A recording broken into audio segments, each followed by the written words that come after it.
BBA, BCA, BCom computer కోర్సులో 100% placement లభించే ఏకైక డిగ్రీ కాలేజ్ కూకట్పల్లిలోని i3 డిగ్రీ కాలేజ్ 8367215215. నమస్కారం, మీరు చూస్తుంది సుమన్ టీవీ. నేను మీ కీర్తి. జూన్ 14వ తేదీ సంకటహర చతుర్థి. పేరులోనే ఉంది సంకటాలను హరించే రోజు అని. మరి ఎలాంటి రెమెడీస్ పాటించాలి, ఎలాంటి నియమాలు పాటిస్తే మన సంకటాలు హరించబడతాయో మనకు తెలియజేయడానికి ప్రముఖ ఆస్ట్రాలజర్ బ్రహ్మశ్రీ నందిబట్ల శ్రీహరి శర్మ గురుగారు ఉన్నారు. నమస్తే గురుగారు. వాగర్థావివ సంపృక్తౌ వాగర్థ ప్రతిపత్తయే జగతః పితరౌ వందే పార్వతీ పరమేశ్వరౌ. ఆదిత్యాయ చ సోమాయ మంగళాయ బుధాయ చ గురు శుక్ర శనిభ్యశ్చ రాహవే కేతవే నమః. శృంగేరి జగద్గురు పీఠాధిపతులకి, కంచి పీఠాధిపతులకి నమస్కారములు తెలియజేసుకుంటూ కార్యక్రమాన్ని ప్రారంభిద్దాం. గురుగారు, సంకటహర చతుర్థి జూన్ 14వ తారీఖు కదా. మరి ఈ రోజు ఎలాంటి నియమాలు పాటించాలి, ఎవరిని పూజించాలి, ఎలాంటి నైవేద్యం పెట్టాలి, ఏ ఆలయానికి వెళ్ళాలి, ఇలాంటివి అన్ని తెలియజేస్తారా? సంకటహర చతుర్థి అంటే పేరులోనే ఉందమ్మా. అంటే సంకటములు అంటే కష్టములు, నష్టములు, దుఃఖములు, దారిద్ర్యములు, అపజయాలు, శత్రుత్వాలు, వీటన్నిటినీ కూడాను నిర్మూలించగలిగేటువంటి రోజుగా చెప్పబడి ఉంది. కానీ చతుర్థికి ఎందుకు వచ్చిందో గురుగారు ఇలా సంకటహర చతుర్థి అని? సంకటహర చతుర్థి అనేటువంటిది గణపతికి చాలా ఇష్టమైనటువంటి రోజుగా, అంటే గణేష చవితి అనేటువంటిది ఉంది కదమ్మా. అది రెండు రకాలుగా ఉంటుంది. సంకష్టహర చతుర్థి, వరద చతుర్థి. వరద చతుర్థి మాత్రము వినాయక చవితిగా మనం జరుపుకునేటువంటిది భాద్రపద శుద్ధ చవితి. ఇక ఆ చవితి దారభిత మిగతా చవితులన్నీ కూడాను, అనగా పౌర్ణమి వెళ్ళిన తరువాత వచ్చే కృష్ణపక్షంలో వచ్చే చవితిని మనం ఈ యొక్క సంకష్టహర చతుర్థిగా ఉంటుంది. అయితే చాలామందికి ఇక్కడ కన్ఫ్యూజన్ ఉంటుందమ్మా. ఉదయం పూటనేమో తదియ ఉంటుంది, సాయంకాలం పూట చవితి ఉంటుంది. తదియ ఉన్న రోజున సంకష్టహర చతుర్థి అంటున్నారేంటి? తెల్లవారి నెక్స్ట్ డే కదా చతుర్థి, సూర్యోదయానికి ఉంది, అది కదా చేసుకోవాలంటే ఇక్కడ శాస్త్ర ప్రకారం ఏంటంటే ప్రదోషకాల సమయం వరకు ఉపవాస నియమాన్ని, దైవచింతనని, గణపతి యొక్క దైవచింతనని ప్రార్థిస్తూ ఆరాధిస్తూ నియమంగా ఉంటూ ప్రదోషకాల సమయానికి చతుర్థి తిథి ఉన్న రోజునే సంకష్టహర చతుర్థిగా మనం తీసుకుంటాము. కాబట్టి ఇక్కడ చాలామందికి ఆ విషయంలో కన్ఫ్యూజన్ ఉంటుంది. తదియ కదా ఉదయం, తదియే చెప్పుకోవాలి కదా, సంకష్టహర చతుర్థి ఎలా వస్తుంది అని చెప్పి. పైగా మనకున్నటువంటి శివరాత్రి తీసుకోవచ్చు, ఏకాదశి తీసుకోవచ్చు. ఇవన్నీ ఉపవాస నియమాన్ని పాటిస్తూ చేసేటువంటి వ్రతాలు. ఆ కోవలోకి చెందిందే ఈ యొక్క సంకష్టహర చతుర్థి. ఇది కూడా ఉపవాస నియమాన్ని పాటిస్తూ శివరాత్రి రోజున కూడా సూర్యాస్తమయం అనగా ప్రదోషకాల సమయం నుంచే పూజా విధానం లెక్క, సూర్యోదయం నుంచి కాదు. మాస శివరాత్రి చేసినా సాయంకాలం 4 నుంచి మొదలుపోతుంది అసలు దేవతా పూజ, ఈశ్వరుని పూజ. ఏకాదశి కూడా అంతే, ఉదయమంతా ఉపవాసం ఉండి ఆ రోజున చేస్తారు. శివరాత్రికి ఉపవాసం ఉంటారు. అలాంటిదే ఉపవాసంతో కూడుకున్న నియమంగా ఉండేటువంటి వ్రతము, ఏకాదశితో సమానమైనటువంటి ఫలితాలను ఇచ్చేటువంటి వ్రతము ఈ యొక్క సంకష్టహర చతుర్థి.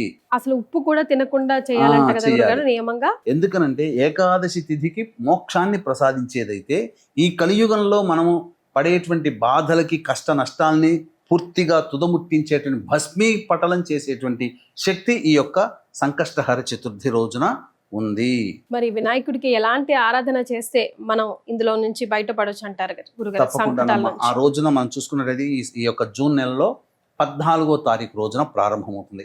చేయాల్సిందల్లా కూడా చక్కగా ఉదయాన్నే లేచి కాలకృత్యాదులన్నీ తీర్చుకొని చక్కగా గణపతి యొక్క చిత్రపటాన్ని పెట్టుకొని చక్కగా ఎర్రటి వస్త్రము కానీ లేదా తెలుపు వస్త్రం కానీ ఆ చిత్రపటం దగ్గర పెట్టి చక్కగా ఒక 3 పిడికిళ్ళు ఆ యొక్క స్వామి దగ్గర పెట్టి చక్కగా 3 పిడికిళ్ళ బియ్యం పెట్టి ఆ మూటను అక్కడ కట్టాలి.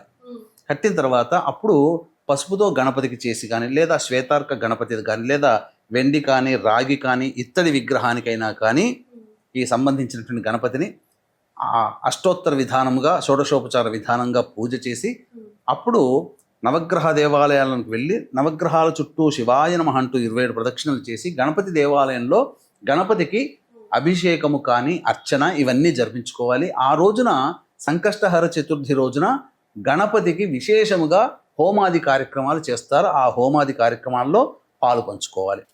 ఇక తదనంతరం ఇంటికి వచ్చిన తర్వాత భోజనాది క్రియలన్నీ కూడా ఏవి కూడా తీసుకోకుండా ఉపవాస నియమం పాటించాలి. ఎందుకంటే ఈ యొక్క సంకష్టహర చతుర్థికి ఉపవాసమే ప్రధానమైనటువంటి ఆధారము.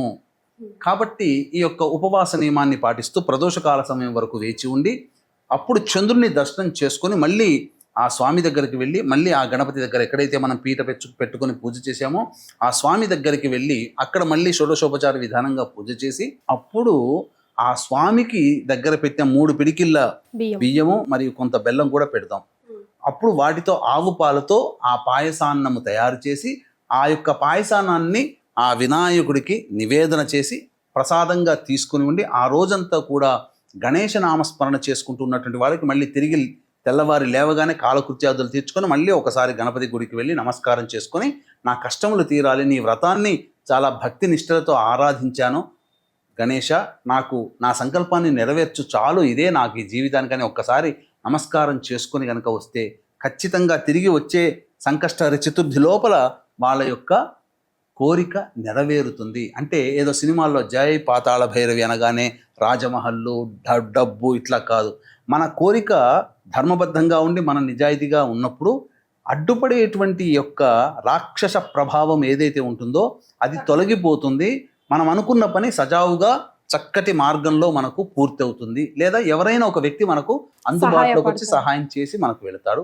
తద్వారా మనము చాలా ఏదో పెద్దగా అనుకున్నటువంటిది అతి కొద్ది ప్రయత్నంతోనే మన పని పూర్తిగా సుఖవంతమవుతుందని చెప్పవచ్చు. రైట్ గురుగారు, ఎలాగో గణపతి వారి గురించి మనం మాట్లాడుతున్నాం కాబట్టి కొన్ని కమెంట్స్ వచ్చున్నాయి గురుగారు. వారు ఏం అడుగుతున్నారంటే, లక్ష్మీనారాయణ గారు, విఘ్నేశ్వరికి బియ్యం కట్టవచ్చా? మొక్కు కోసం మనం బియ్యం అది మొక్కు కోసం కొన్ని డబ్బులు అవి కట్టు పెడుతూ ఉంటాం కదా గురుగారు, మళ్ళీ నాకు ఈ మొక్కు తీరితే నేను వస్తాను నీ దగ్గరికి దండం పెట్టుకుంటానని, అలాగా విఘ్నేశ్వర్ కూడా ముడుపు కట్టొచ్చా అని అడుగుతున్నారు గురుగారు. ముడుపు కట్టవచ్చు అంటే ఏదైనా దేవాలయానికి వెళ్ళి బియ్యము అక్కడ ముడుపు కట్టడం కంటే నా కోరిక నెరవేరితే నేను ఇన్ని కిలోల బియ్యాన్ని నేను నీ దేవాలయానికి అన్నదానానికి వినియోగిస్తానను, నీ దేవాలయానికి ప్రసాద వితరణకి నీ దేవాలయంలో చేస్తానను, ఎక్కడో దగ్గరలో ఉన్నటువంటి దేవాలయానికి వెళ్ళి ఆ విధంగా సంకల్పం చేయవచ్చు. ప్రధానంగా పెద్ద పెద్ద దేవాలయాలని, కాణిపాకం లాంటి దేవాలయాలు మీ యొక్క సంకల్పము మీకు భగవంతుడు ఇంకా గొప్పగా శక్తిస్తే చక్కగా ఆ దేవాలయంలోనైనా కానీ వితరణ చేయవచ్చు. గురుగారు, సీతాలక్ష్మి గారు అడుగుతున్నారు, గరికకి వినాయకుడికి ఉన్న సంబంధం ఏమిటి అని. గరికకి వినాయకుడికి ఉన్నటువంటి సంబంధం, ఇక్కడ పూర్వము అనలాసురుడు అనేటువంటి ఒక రాక్షసుడు ఒక గొప్పదై బ్రహ్మ గురించి గొప్పగా తపస్సు చేసి గొప్ప వరాన్ని పొందుతాడమ్మా.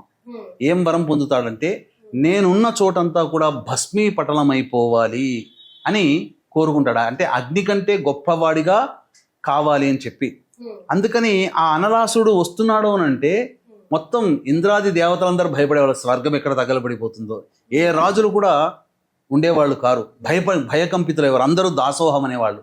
ఇటువంటి అతి భయంకరమైనటువంటి ఇలాంటి స్థితి వచ్చినప్పుడు అందరూ కూడా పరమేశ్వరుణ్ణి అందరూ కూడా అడిగితే, విఘ్నాలకి వినాయకుడు, మీరందరూ మీ పనులు కావాలని వచ్చారు కదా, ఆ పనే పూర్తి కాకుండా అనలాసురుడు ఇబ్బంది పెడుతున్నాడు కాబట్టి విఘ్నాలకి అధిపతి అయినటువంటి వినాయకుడు ఉన్నాడు, ఆయన మాత్రమే యొక్క అనలాసుర సంహారం చేయగలుగుతాడని చెప్పగా అందరూ కూడా వినాయకుడిని ప్రార్థిస్తే యుద్ధం చేయడానికి వెళ్తాడు.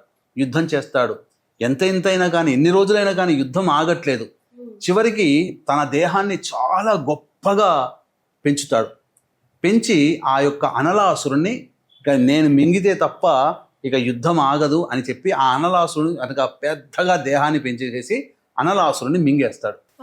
మింగేసిన తర్వాత ఏమైపోతుంది, ఆ యొక్క వినాయకుడి యొక్క కడుపులోకి అనలాసుడు చేరిన తర్వాత ఆ యొక్క వినాయకుడి పొట్టంతా కూడా ఆ వేడిని తట్టుకోలేక అసిడిటీ, బాగా ఉబ్బరం, ఆ దావాగ్ని కడుపులో ఉన్న తర్వాత మనిషికి చిన్న మంట తగిలితేనే నొప్పి అల్లలాడిపోతాం. మరి బ్రహ్మవర ప్రసాదము పొందినటువంటి అనలాసురుడు ఆ వరప్రభావం చేత వినాయకుడి పొట్టంతా కూడా వేడితో రగిలిపోతుంటుంటే దేవవైద్యులు ఎంతోమంది ఎన్నో రకాలుగా చెప్పినప్పటికీ, ఎన్ని వైద్యాలు చేసినప్పటికీ ఆ వేడి తగ్గట్లేదు, తాపము తగ్గట్లేదు.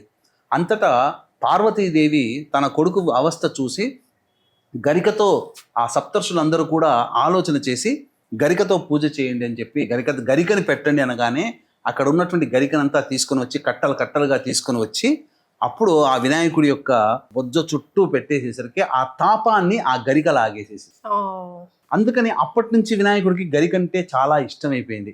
ఎందుకని నేను పడ్డటువంటి ఆ అనలాసుడి ద్వారా వచ్చినటువంటి ఆ దావాగ్ని తాపమంతా కూడా ఈ గరిక నన్ను రక్షించింది కాబట్టి ఇప్పటి నుంచి నీవు నా పూజలో అగ్రగణ్యురాలు అవుతావు, నీతో పూజ చేస్తేనే నా యొక్క గణపతి పూజా విధానం అనేది కంప్లీట్ అవుతుంది, పని పూర్తవుతుంది అనే ఉద్దేశం అనేది వరం గరికకి ఇవ్వచ్చారు. అందుకని అప్పటి నుంచి కూడా దూర్వా యుగ్మ పూజ, దూర్వా గరిక పూజ అని చెప్పి చేయడం అనేది ఆ విధంగా ఆచరణలోకి వచ్చింది. రైట్.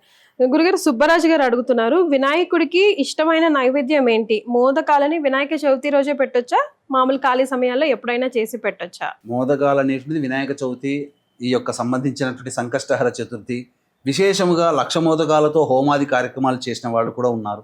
1000 మోదకాలతో చేసిన వాళ్ళు ఉన్నారు. 108 మోదకాలతో పూజ చేసినటువంటి వాళ్ళు, హోమం చేసినటువంటి వాళ్ళు కూడా ఉన్నారు. ఈ మోదకాలనంటే మనకు తెలిసిందే, బియ్యము పిండిని కలిపి ఆవిరి మీద వండుతారు.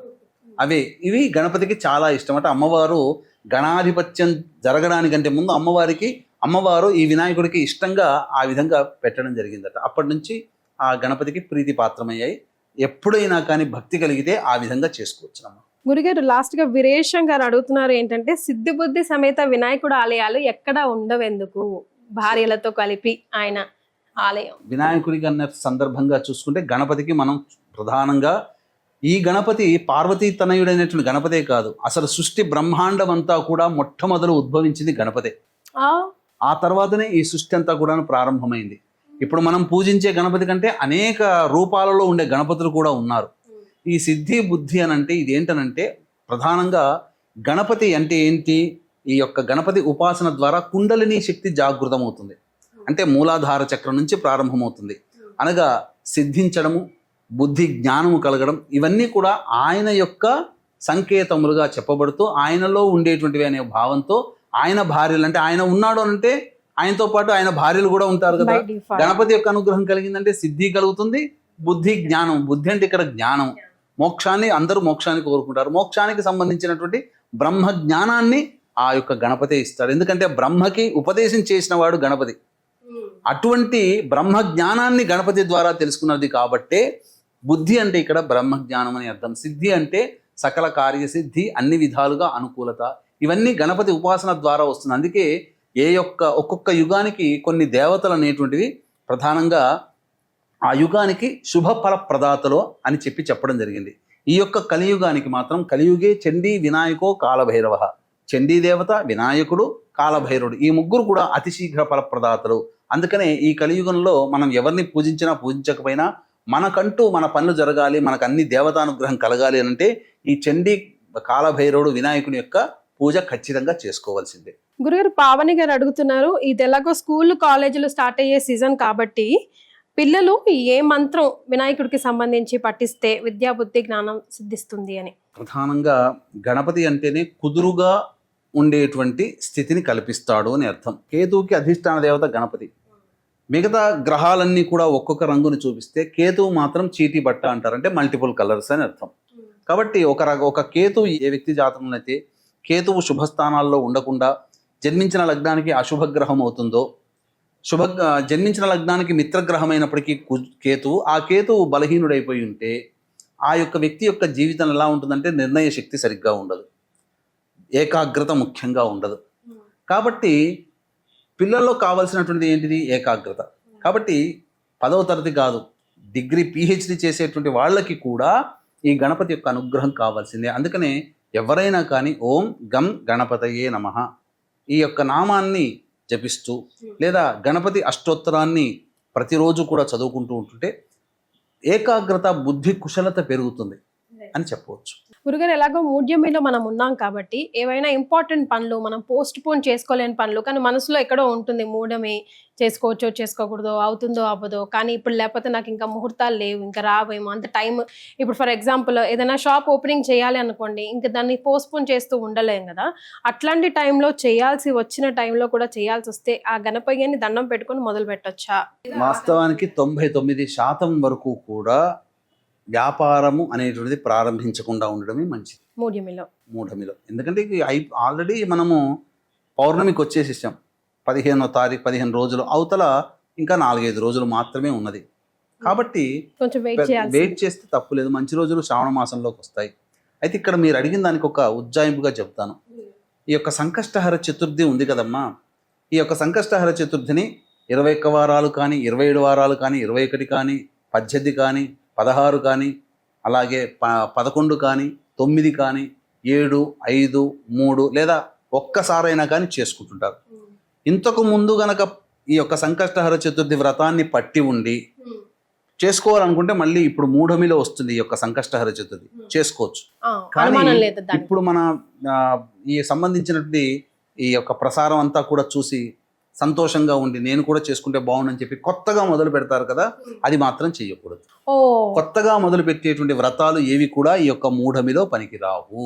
రైట్. కాబట్టి దీన్ని దృష్టిలో పెట్టుకొని మళ్ళీ నెక్స్ట్ మాసం ఆషాఢ మాసంలో వచ్చే సంకష్టహర చతుర్థికి చేసుకోండి, మరి తప్పులేదు. ఇప్పుడు ఏం చేయొచ్చు అంటారు? గణపతికి నమస్కారం గుడికి చేసుకుంటే వెళ్ళేసి చాలమ్మా. సరిపోతుంది. ఇక్కడ సంబంధించినటువంటిది ఆ కోరిక కలగడమే ఆ గణపతి యొక్క అనుగ్రహం కలిగినట్టు. కాబట్టి చేసుకోవాలనే కోరిక ఉండడం కన్నా కొత్తగా కలగడం కూడా చాలా గొప్పదే అని చెప్పవచ్చు. కాబట్టి ఈ యొక్క గణపతికి సంబంధించి దేవాలయంలో సంకష్టహర చతుర్థి రోజున చక్కగా ఏదైనా కానీ ఆ దేవాలయంలో జరిగేటువంటి ఆ యొక్క సంకష్టహర చతుర్థికి సంబంధించినటువంటి పూజా ద్రవ్యాలు ఏవైనా మీ వంతు సహాయంగా ఇవ్వవచ్చు. లేదు ఎవరైనా భక్తులు గొప్పగా చేసుకుంటూ ఉంటుంటారు, ఆ యొక్క సంబంధించినటువంటి వాళ్ళకి కూడా మీరు పూజా ద్రవ్యాలు ఇచ్చినా ఏదైనా వాళ్ళకి ఏదైనా సహాయ సహకారాలు ఇచ్చినా చాలు, అదే ఫలితాన్ని మీరు కూడా పొందుతారు. భక్తి ప్రధానం, విశ్వాసం ఇంకా మంచిదని చెప్పవచ్చు.